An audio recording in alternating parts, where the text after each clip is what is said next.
In the village of Annie, there was a princess everybody feared and hated. She disrespected the elders, starved maids, and thought the crown was already hers. But the gods were watching. One sentence from a strange old woman destroyed her whole life. This is the ultimate village karma story you've been waiting for. Grab your seat because the downfall is savage and the comeback is beautiful. In the village of Annie, there lived a king who was loved by all. He always stands for the truth, no matter the situation. He has a wife, known by everyone as the queen, and a daughter, known as the princess. Unfortunately, the princess was spoilt, and her mother supported her even when she was wrong. She often disrespected everyone, including the elderly. One sunny afternoon, the princess ordered a palace maid to make ukwa, a difficult dish to make. When the maid finally brought it to her, the princess yelled, "Why did you take so long?" In a fit of rage, she threw the food on the ground. "Now, prepare me yam and red oil and bushmeat. If you don't have it ready on time, you only eat that food for the next 5 days." The maid left, too scared to look at the princess in the eye. A few days later, the princess decided to take a stroll through the market square, flanked by her guards. As she walked, everyone bowed to her. Nearby, a group of men were discussing her behavior, unaware that she was close by. One of the young men, named Agaba, spoke up, saying, "The princess is very proud and no respect for the elders. Someone needs to do something about it." The other men tried to signal him to stop, but he continued until he finally noticed the princess standing behind him. Startled, he quickly bowed and greeted her, but the princess coldly told him to keep his greetings to himself. "My princess, I don't think I've said anything wrong. You should treat people with more respect, especially the elderly," Agaba said. "How dare you? Who do you think you are to tell me how to treat people? I am the princess and the next queen of this land. No one, not even the gods, can stop that," the princess retorted. Everyone was shocked that her disrespect has extended even to the gods. "Princess, don't speak to the gods like that," Agaba warned. "Then stop me. I will teach you a lesson you will never forget," the princess shouted, ordering her guards to beat Agaba. Agaba was a well-respected young man. Every young woman wanted him for a husband. He was a skilled hunter and a farmer, and his father was one of the king's chiefs. By evening, Chief Ide, Agaba's father, and Agaba himself arrived at the king's palace to report the incident. The king was not surprised by his daughter's behavior, but was taken aback by the flogging Agaba had received from the princess's guard. He hadn't realized her disrespect had escalated to physical punishment. The king called the princess and asked if it was true. She confirmed it, but insisted Agaba had insulted her. The king was displeased and told her that she should have reported the matter to him instead. Just then, the queen interjected, "My daughter did exactly what she should have. People need to learn to respect her. She is the future queen of this land." "Silence, woman. I hope you don't regret how you're raising this child," the king replied, sending the queen inside with the princess. He apologized to Agaba, who left the palace feeling vindicated. In a neighboring village called Aji, there lived a woman known as Mama Ego. The village of Ani and Aji shared the same stream, so one day Mama Ego decided to go to the stream herself since her daughter was feeling unwell. On her way back, she encountered the princess, who was heading to the stream for a bath. Mama Ego greeted the princess as she passed, but the princess called her back. "Why don't you put your pot down and bow properly to the future queen of Ani, old woman?" she demanded. My princess, I greeted you properly. I am carrying a heavy pot of water, and I'm an old woman. Please let me go, Mama Ego replied. That will not happen. I will make you show me some respect, the princess retorted, pulling the pot of water from Mama Ego's head and pouring it out. You are a heartless young woman, and you do not deserve to be the queen of this land, Mama Ego told her. I could have my guards flog you mercilessly, but I'll let you go this time because of my father, the princess sneered. No one can stop me from being the queen of this land. I am the king's only child. She laughed hysterically. You think you are the king's only child? Mama Ego responded. Her word struck the princess deeply, and she walked home feeling sad instead of going to the stream. Once home, the princess asked her mother if her father, the king, had another child. After sharing her encounter with Mama Ego, the queen was shocked and fell into deep thought. The princess's voice brought her back to reality. You are the only child of your father. No one can take your place as the queen reassured her. After the princess left, the queen amused. I wish I knew where this woman lived and who she is. I made sure I took care of this 24 years ago. It must be a misunderstanding. She shrugged it off. When Mama Ego got home, she found her daughter sorting the firewood, still feeling a bit unwell. The daughter ran to her mother, and as they went inside, Mama Ego said, I want you to go walk in the palace. But why, Mama? Who will help you around here when I'm gone? Ego asked. Don't worry, my daughter. I will be fine. You won't be long there. You have grown into a beautiful woman. I'm sure you won't stay long there before you find a good man to marry you. Mama Ego replied. How soon am I leaving? Ego asked. Tomorrow.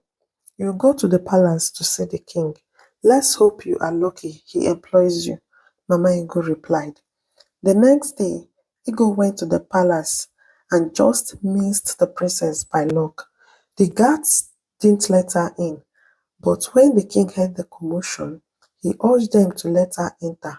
Ego begged the king for a job, and without hesitation, he employed her, asking her to start the next day. When Ego resumed her duties, the king told the guards to take her to the chief's maid.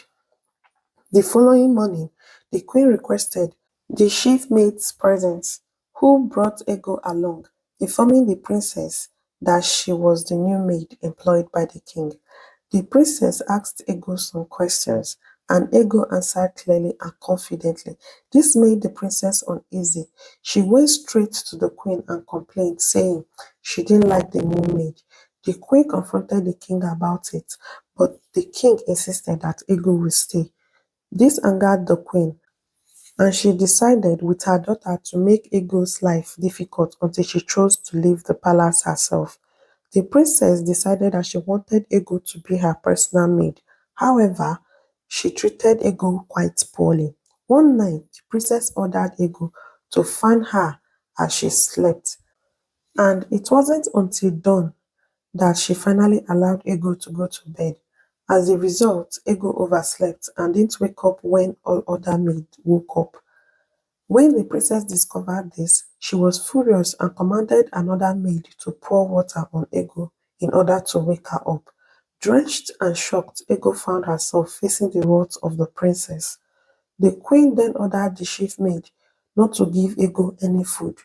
Fortunately, the chief maid is a kind-hearted woman, secretly saved some food for Ego, instructing her to eat the food in the bushes to avoid the watchful eyes of the princess spices.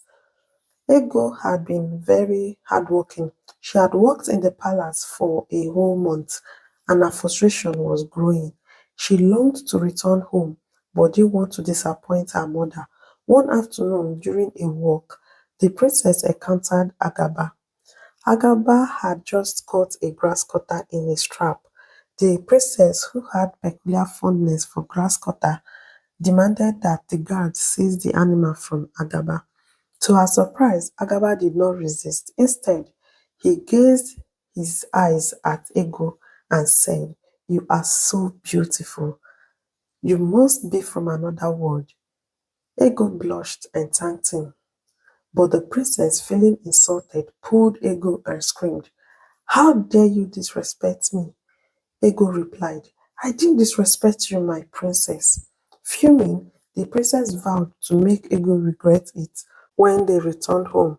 Once back at the palace, the princess reported the incident to her mother, who ordered the guards to punish Ego by locking her up after flogging her. The next day, the king, upon discovering what had happened, was outraged. He confronted the princess, saying, "How dare you punish someone's daughter? You are heartless. If anything happens to her, you will learn the true meaning of ruling. Remember, your power lies with the people, and if they chose to oppose you, you could be dethroned." The king ordered the guards to release Ego and sent her home with some baskets of food and fruit as an apology. When Ego returned, her mother was furious but relieved to see her daughter safe.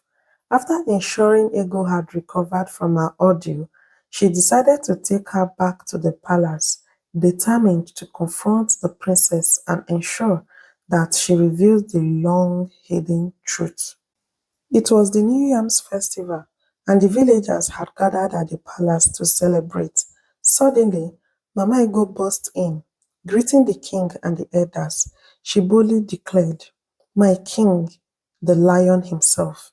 The king was taken aback, as only one person had ever called him that, his long-lost lover from his days as a young prince.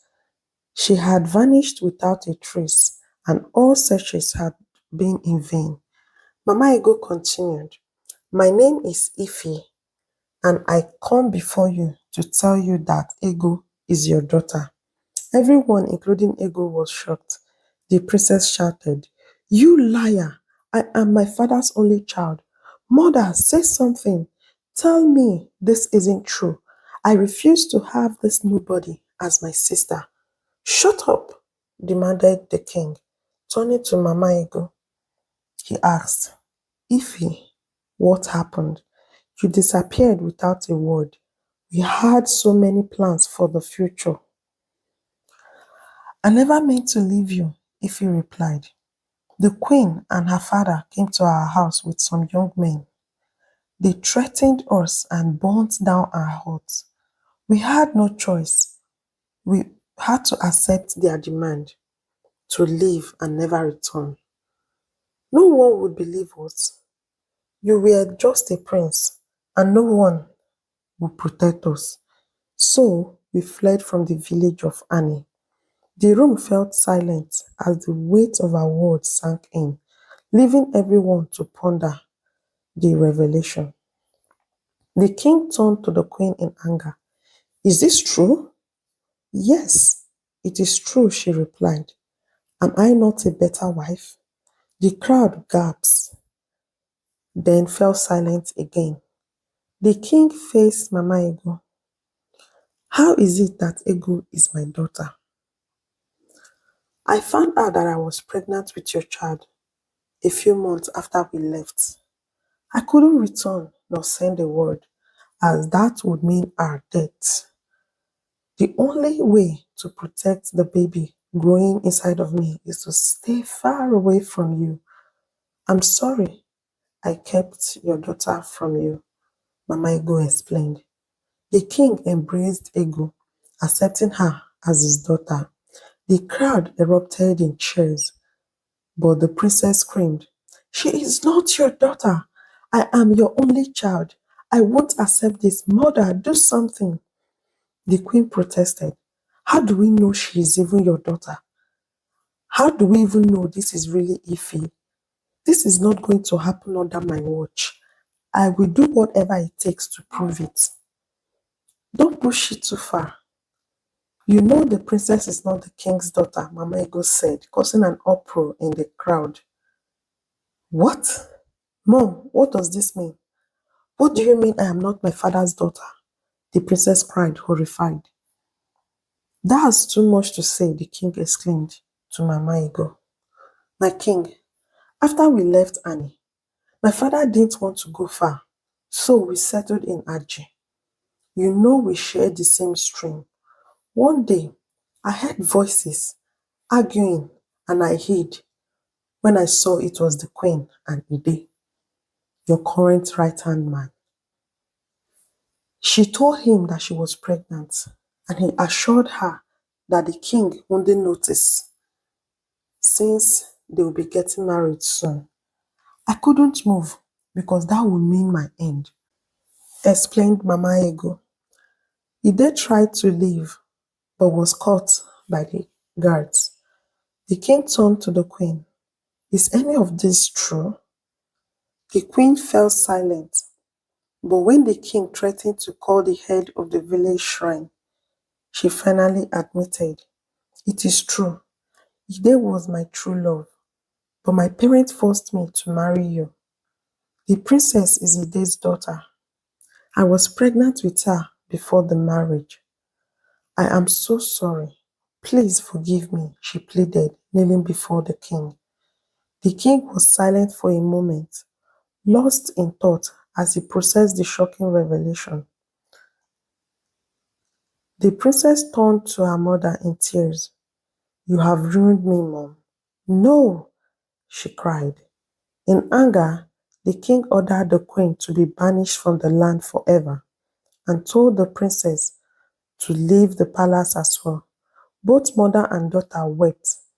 Ide, who had eaten the king's food, was also banished from the land. As they were sent away, the villagers sang songs of farewell and relief. The princess, feeling remorseful for how she had treated everyone, decided to follow her mother because she knows she has no place in the land of Annie because of her previous behavior. Months passed and the king got married to his first love, Mama Ego. They were deeply in love, and for the first time in years, the king found peace. Mama Ego was kind and respectful to everyone, including her maids. She generously shared the palace's excess food with the poor. The king was grateful for her for raising a true princess in Ego, who was not different from her mother. Eventually, Princess Ego fell in love with Agaba and a wedding date was set. The entire village celebrated, bringing joy and relief to everyone. And so they all lived happily ever after. And with this, the story comes to an end.